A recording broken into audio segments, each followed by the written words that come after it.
Good morning. The purpose of this video is to give you a very quick introduction to the Onwards and Upwards system. So what you see on the screen right now is the login screen, which you come through via your unique URL. Each user has their personal login details, and you can utilize two-step authentication for login should you require. It is not a system requirement, it is a school preference, but two-step authentication is available over and above standard user login credentials. So if I log into as our support account, just for this demonstration purposes. So when a user logs in, they come on to what we call a dashboard. So you see the dashboard is selected on the tab, and on this dashboard I have two performance dial items, so each user can choose which dial items, if any, they wish to put onto the dashboard. Each user will also receive on the dashboard various notifications. Those notifications are relevant to them and the content and what they have access to. So they'll be more prominent for some users than others. So in terms of navigation, we have 4 tabs across the top. The dashboard we're currently on, the assessment area, which is where staff are typically recording what pupils are able to do and submitting evidence where appropriate. You can also do a number of other things within this assessment area, like look at history, also setting targets, adding personalised outcomes, and so on. But fundamentally, it's used by staff for assessing pupils where they currently are and what they can do. Analysis is used for all of reporting purposes, and settings is for use by system management, and initial system setup is all done within the settings function. Forms, which you see here in the top left hand side, is a system in its own right. So forms allows you to utilize the system for recording all sorts of other information. So if we call it forms because basically anything that you do in school that utilizes a form to capture some information about something, and that form potentially be submitted for authorization and maybe for some onward analysis. So anything, if you can design it on a form, if you have it on a form, it can be built within this system. So in one extreme may be something like a staff holiday request form where you have some basic fields and then it needs an authorization with a yes or a no. You may have forms for accidents and injuries, for behavioural issues, for safeguarding records. Pretty much anything that you need a form to capture some information on and subsequently review and do analysis on can be done within this system. But we'll come back to that in a separate session. So if I go through, as I say, these other tabs, so we'll come back to assessment and analysis, but very quickly review settings. So there are a number of fields here. So you have some global settings, which is just overarching out the system and displays your pupils, what's some of the performance bands that I used.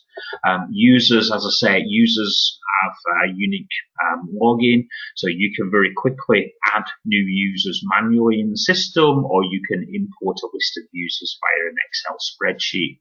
So users need to have their password, and the system needs to know what that user should or should not be allowed to do.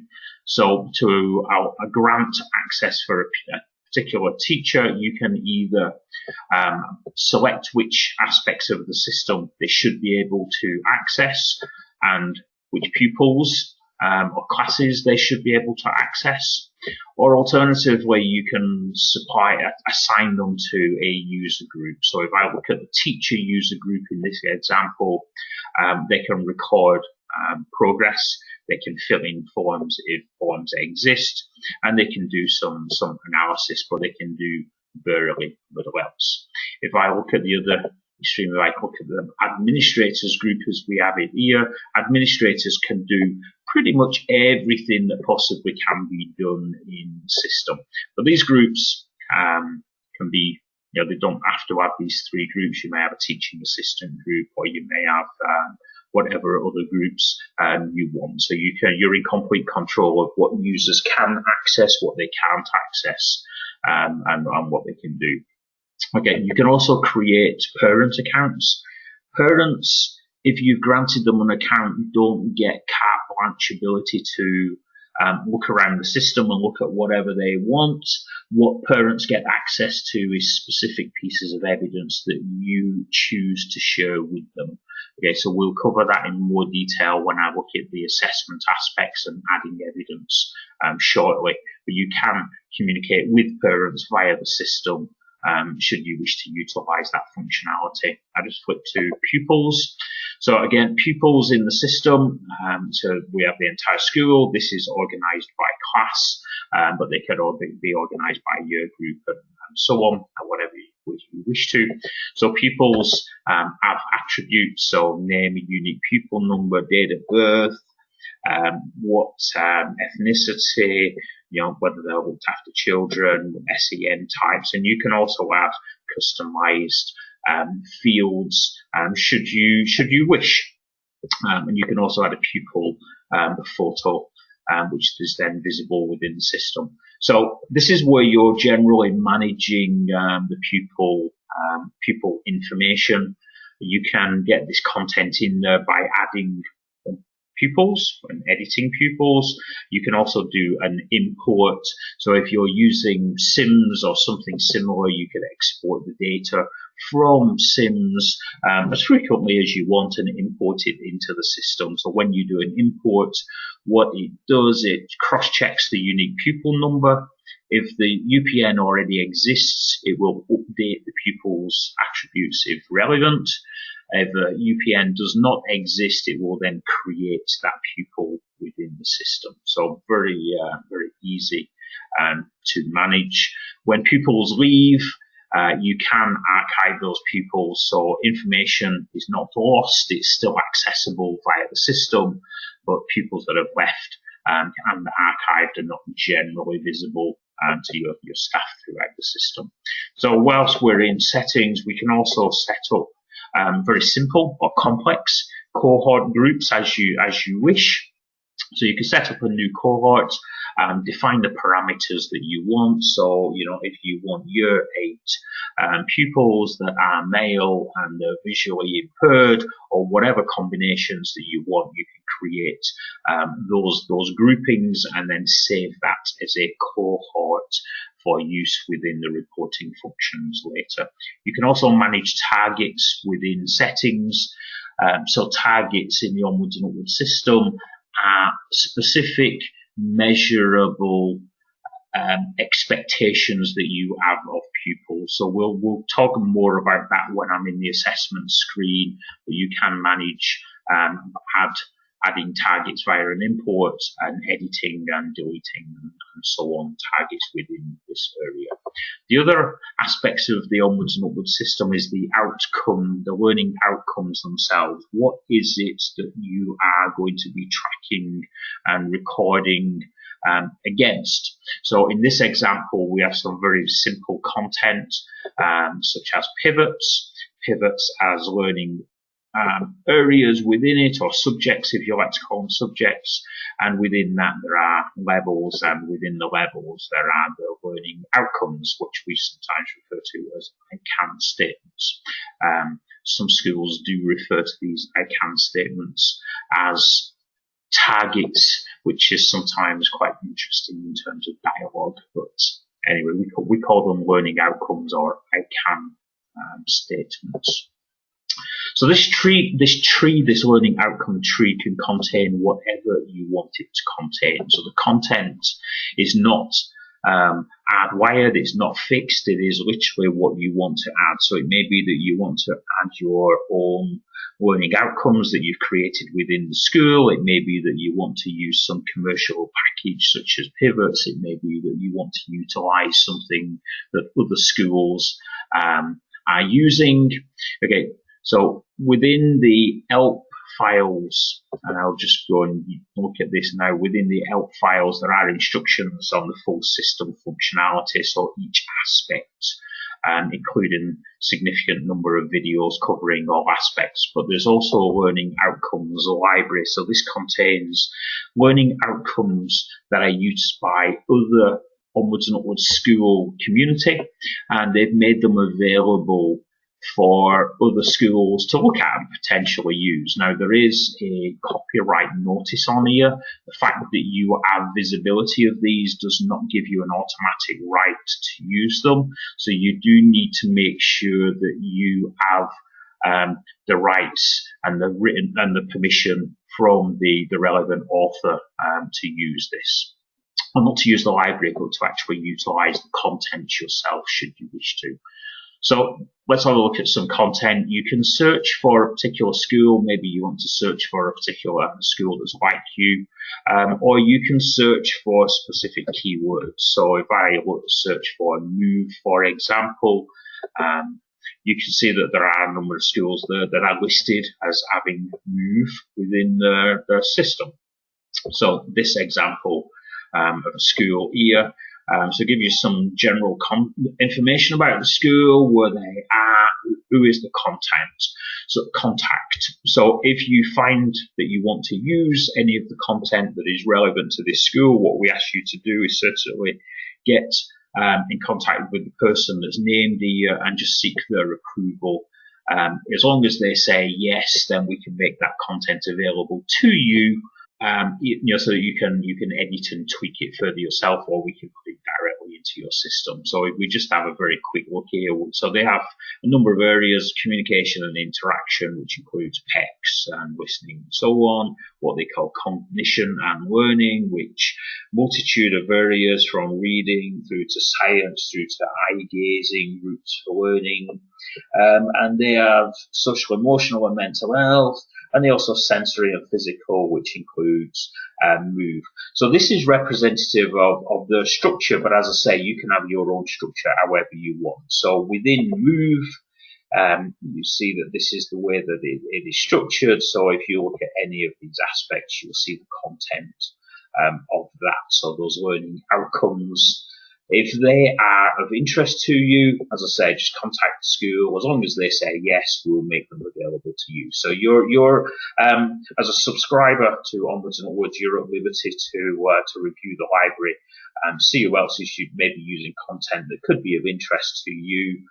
Maybe save you a considerable amount of time creating your own content.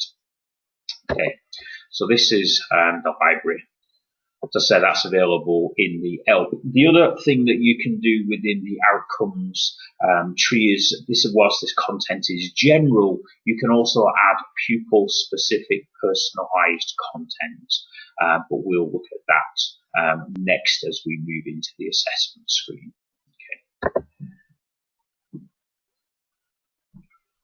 So this is more from a day-to-day aspects of your teaching staff using the system. So what they're going to be using is the assessment screen.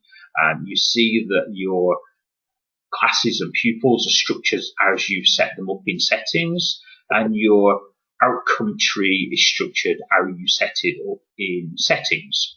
So what happens is you just select the pupil that you're interested in. If you've added a pupil picture, the picture will be immediately transparent here.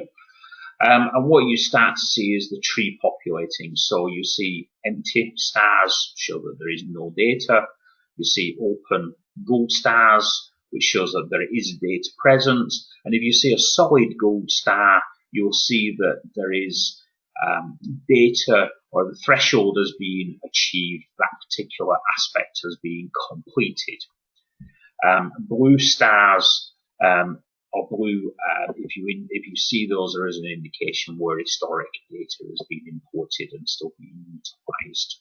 But anyway, if I look here and I look at Sean and I take any of these learning areas, so finding things out, for example, you see that this pupil has completed P1I in finding things out. They completed 100% and a solid gold star. They're currently working at P1 II. If I look in attention, there's a bit more variable, and actually they didn't, there was little records in the lower levels, but what they were doing here is they've completed this PSD 6, 7, 8, 9, and actually they're currently working at PSD 10. You'll notice that the percentage of completion here is variable, but that's because there is a threshold within the system that determines when this is completed. So the threshold as a default is 80%. So when you're considered to have completed 80% of the content, this becomes solid gold star and your next one will be. But this threshold is completely customizable to be what you want it to be. Okay, so what your teachers are doing, as I say, is selecting a pupil, select those relevant subject area, revealing the learning outcomes within them, and then they're recording progress. So you'll notice as I selected this learning outcome, the checked buttons that are relevant appear. So these checked buttons, as we call them, is the degree of attainment. What is the status of the pupil against that learning outcome? So we have experienced, achieved, mastered, but these can be whatever you want them to be. 2 check buttons were schools that record that a pupil either can do or cannot do something. The other extreme, I think I've seen about 12, but it's completely flexible. So you can have however many check buttons you want. You can call them what you want. You can decide on what color indicator that they have, and you define the weighting. So all of that is done when you set up the learning outcomes within settings. So all your teachers are doing is selecting a pupil, selecting the outcome, and recording what a pupil's done. So on this one, I've selected achieved. It's what it's done. It's marked that as now as 80%. You'll see it's got a solid gold star. It's recorded today's date. Now, the entire progress chronological history of all progress clicks can be reviewed in the system. But this is the process that your teachers will go through. Now, if a teacher wants to record or associate some evidence, so, I've marked this as achieved, they want to add some evidence to support that, in the details panel on the right-hand side, they can add evidence. So they can upload evidence by clicking on the tab, and that evidence is associated to that specific pupil outcome. So it could be a particular learning outcome. It could be some evidence that's associated with a particular, let's say, subject, or it could be some evidence that's associated with the pupil, but not necessarily a specific item. So you might want to just add it into the pupil's evidence pool. It can be reassigned to specific items later. So evidence could be just a teacher comment, or it could be a specific piece of evidence by way of an attachment. So it could be a video, a scanned image, a picture, a document, whatever you want it to be. So whether it's a teacher comment or whether it's a piece of evidence that you've uploaded, if you tick this box to publish in the Learning Journal, this is the point at which that piece of evidence becomes available to the parent if you've created a parent. Okay. So the simple act of attaching evidence in this way. So evidence can be used in whatever way you wish.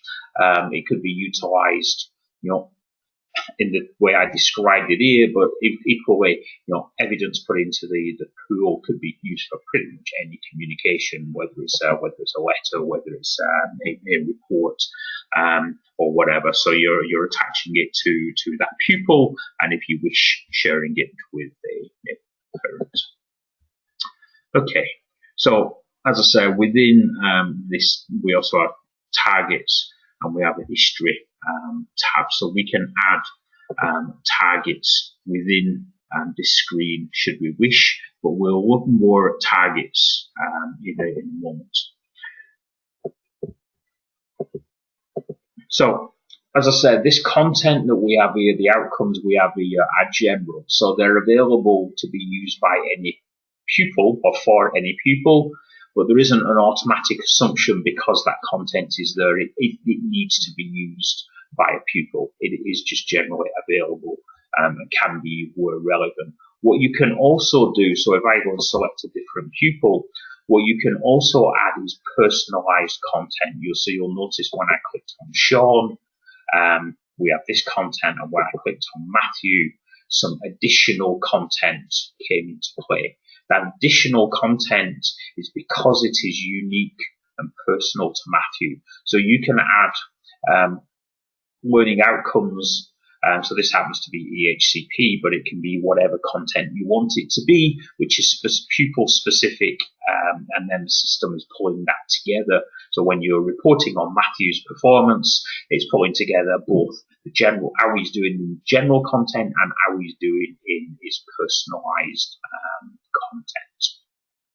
So you'll see here there is a target logo, and if I open up some of these subject areas here, such as pivots, you'll see there are a number of target icons. Some things do not have them. Where you have a target icon, that says that there is a specific measurable expectation that has been set. So as I said, targets are very specific, they're measurable, and they are customizable. So you can apply general rules. I want this target or X amount of progress to be achieved by all pupils in this class or all pupils in the subject or selected. But equally, you can very much customize them and personalize them to each very specific pupil and learning outcome. Okay. So when we talk about targets, what we're doing is adding a specific measurable expectation for a pupil. So and we can set targets wherever we want in the outcome tree. So if I take just an example here with Sean and this particular learning outcome, if we wanted to set a target for this outcome, we can do. We're in the details panel. So just as a refresher, I open this from the right hand side. We have a details panel, and one of the tabs here is to add a target. So as I say, you can set targets anywhere in the tree. So here we're doing a particular learning outcome, but it could be in a level, it could be a subject, it could be anywhere in the tree, and you can set targets in different ways. So if I show you a couple of examples, what I do is I'm selecting this pupil, this learning outcome, I want to add a target. So I can specify the start and end points of my flight path, so start date and end date, or what I can do is add this target into a predefined target group. Now, adding something into a target group has already specified the start and end date of that flight path. So if I put this into this target group, you'll see that the start and end dates are grayed out because I'm not in a position to set them. They're defined by the group. But what I want to do here, I want to set a target type. Now, as a specific learning outcome, I have two target types, and that is percentage attainment or percentage progress. I can also set that as a similar progress or attainment for a count of ICANN. So in this situation, we're talking about a specific learning outcome, a specific ICANN statement. So my count can only ever be 1. So it's either to progress by a count of 1 or to attain a count of 1. But in terms of percentage progress, I can, for example, say that I wanted this pupil to progress by a certain percent. So let's say I wanted them to progress by 75%. So from whatever starting point, I want them to progress by 75%, or in the case of an attainment, it's where I want them to get to. So if I wanted a percentage of attainment, I want them to get to 80%. I just go away and submit and set that target. So as I say, what target types are available depend on where you want to set the target in the tree. When you do set a target, you get the target symbol alongside. So as I say, that was in a specific learning outcome.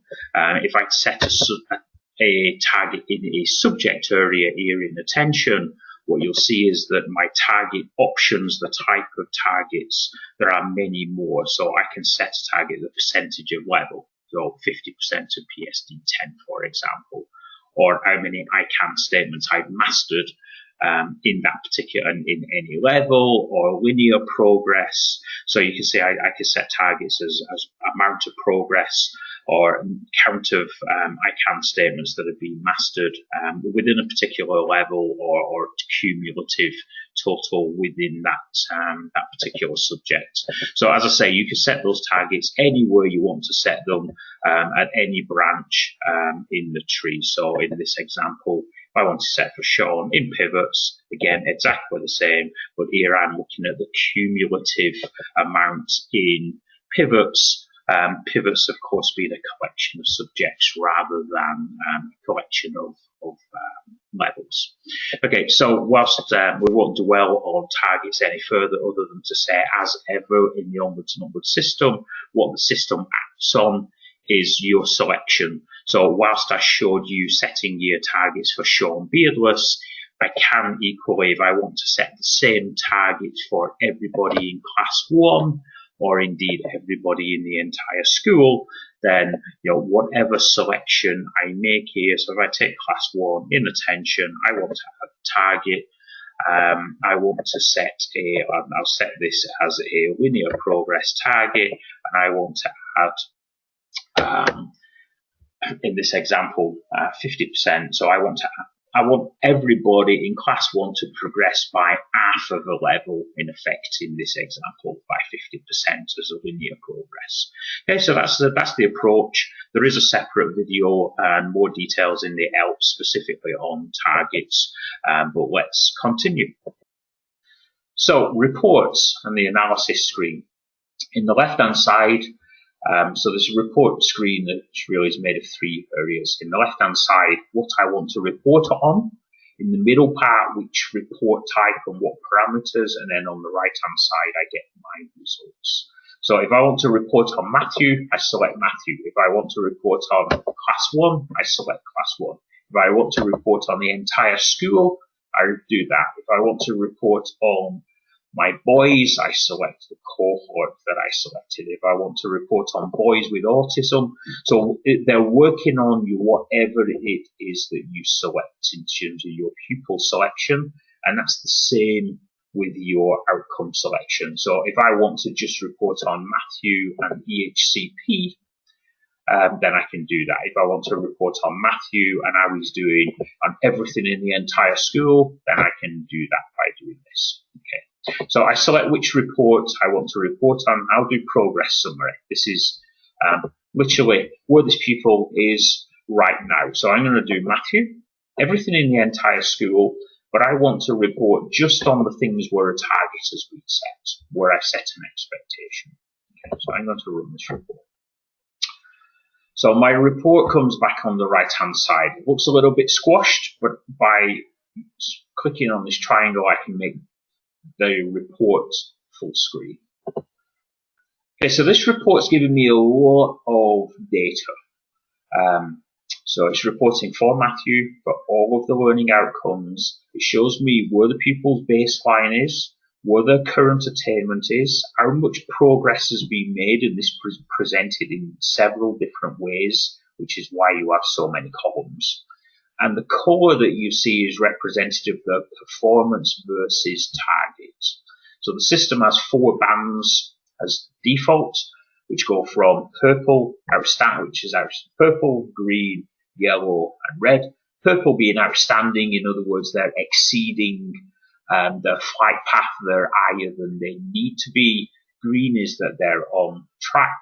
Yellow, they need to improve, and red, inadequate, so significantly behind where they need to be.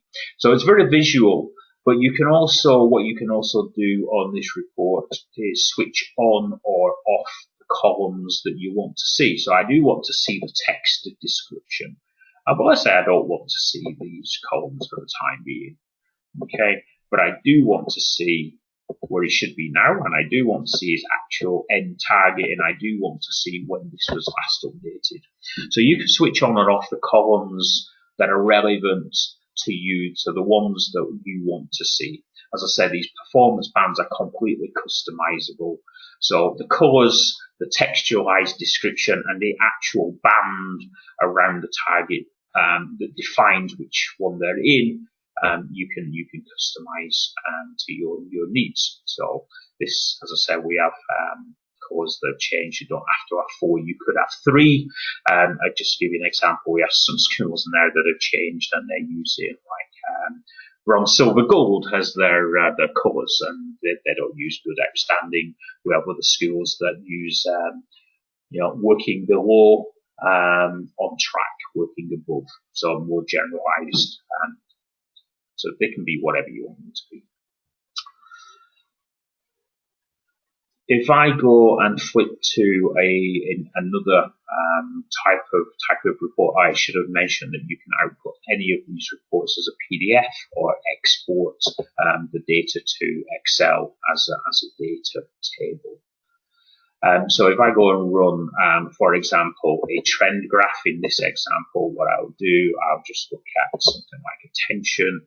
So let's have a look at how Matthew Apostle is doing in attention. So again, you see the colours that are represented. Purple means it's exceeding expectation. You get the data as a data table. Again, can be output as PDF or exported to Excel.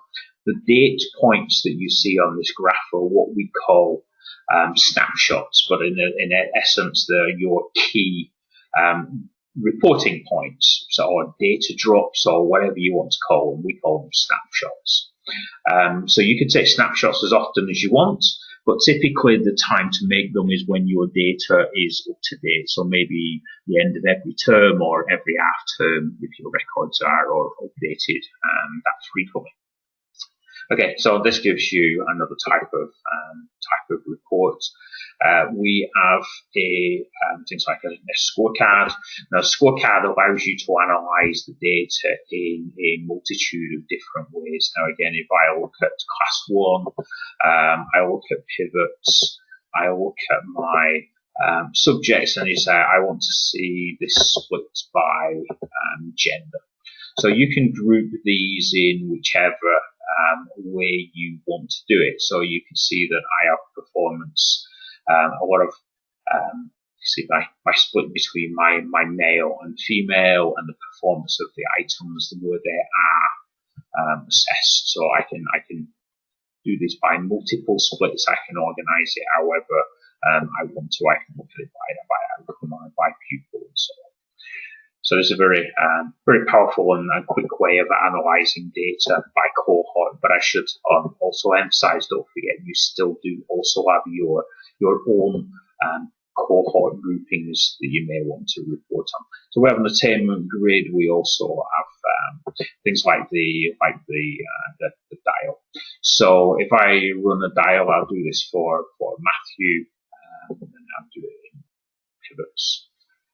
Okay. So when you run the dial, what this is doing is providing you with a representative visual performance that shows how Matthew is doing and how he's changed. So what you see on the dial here is 2 pointers. The red pointer here is showing his performance as of the last snapshot, so the most recent one, which is represented in this example, 23rd of February. And the one before is represented by the green arrow. So what this is showing you is the relative improvement. So he is improving, he's going in the right direction, although he's still behind where you would like him to be. So this is showing that. So my good range goes from +5 to -5, and this is what this is indicating here is a -5. So he's a little bit just edging on that green and yellow border. So a little bit more than perhaps you would want him to do, but he is making some improvement there. So that when you, so your dial also provides you with a pie chart, so you can see the split between individual items, and you also get a data table which is representative of same type of data as you get in that progress summary. And again, these can be output as PDF or Excel, and they can be added to your dashboard by clicking onto this button. So as I say, each individual user can add to their dashboard what is relevant to them. Okay, so just finish on this particular report, which is a PDF of the dial. So hopefully that gives you a little flavour of what the system is about. I mean, this is very much a very quick overview. There's a lot of functionality within the system and other report types that we've not gone into in this session. So thank you very much.